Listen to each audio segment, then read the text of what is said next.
Information War. It's the 4th of July. Independence Day. It's just after 1 o'clock here. The coastal town of Depoe Bay is about to experience its quietest July 3rd in 19 years. Town officials this year reluctantly announced they were canceling the annual pre-Independence Day fireworks show, following pressure from federal wildlife managers who said the noise disrupts protected seabirds. Business owners dependent on the popular show for foot traffic are not happy. Why would they be? They're like, we need to make some money in this economy, and our 4th of July, Independence Day fireworks show is canceled for some birds. Business owners dependent on the popular show for foot traffic are not happy.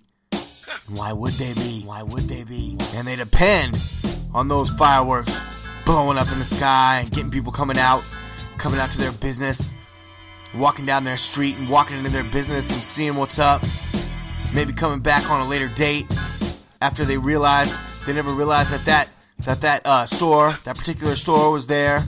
I was walking down the street on the 4th of July, and I never knew this hat store was here, and I was looking for a really cool hat, and I'm going to come back here tomorrow. I mean, I don't want to go to the ATM right now. It's the 4th of July. We have to hurry along to go see those fireworks, but I'll be back. I love this local business. Well, an event like that's not going to happen because we're worried about, that's not going to happen because we're worried about Brandt's cormorant. Pictured above, bird, goofy looking bird. It's among the species nesting in the Pirates Cove, protected by the Migratory Bird Act. Maybe you have to put your dog in, tell your dog to chill out when the fireworks blast off. Or maybe your cat climbs up the wall when the fireworks burst off. I don't know why these birds can't deal with it. All these other animals seem to be alright. You probably have a cockatiel in your house. You know, maybe they get a little disruptive and make a little bit of noise, but I think they'll survive. But I'm not so sure about these business owners. It's a great loss to our community, said Peggy Leoni, co-owner of Trollers Lodge, a small motel in Depoe Bay. But Rebecca Chuck, the deputy project leader, the Oregon Coast National Wildlife Refuge Complex, she was more interested in protecting those birds.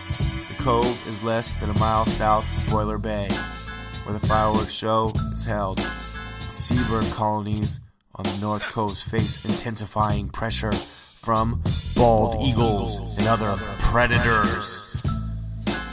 They sound pretty tough. I guess they can't handle the fireworks. The event at Boiler Bay has been a tradition since 1993. Well, that's beautiful, but too bad we gotta end the tradition for the birds' sake, and the Oregon Coast National Wildlife Refuge Complex and Rebecca Chuck. What does Phil Taunton say? He's one of the organizers, the original organizers. He said July 3rd was chosen as a date to avoid competition with better funded fireworks shows on the 4th. The location was an easy shuttle ride just north of town. Shows ran smoothly for 2 decades. Sounds like Phil knows what he's talking about. Then, 2010, Depoe Bay resident contacted Federal Wildlife Service and reported seeing seabirds nesting at Pirates Cove take flight during the fireworks. The federal agency asked the city to consider moving the fireworks to Fogarty Creek State Recreation Area a little farther north, where I guess there's no birds, no other animals. But organizers responded that moving the show farther away was not an option.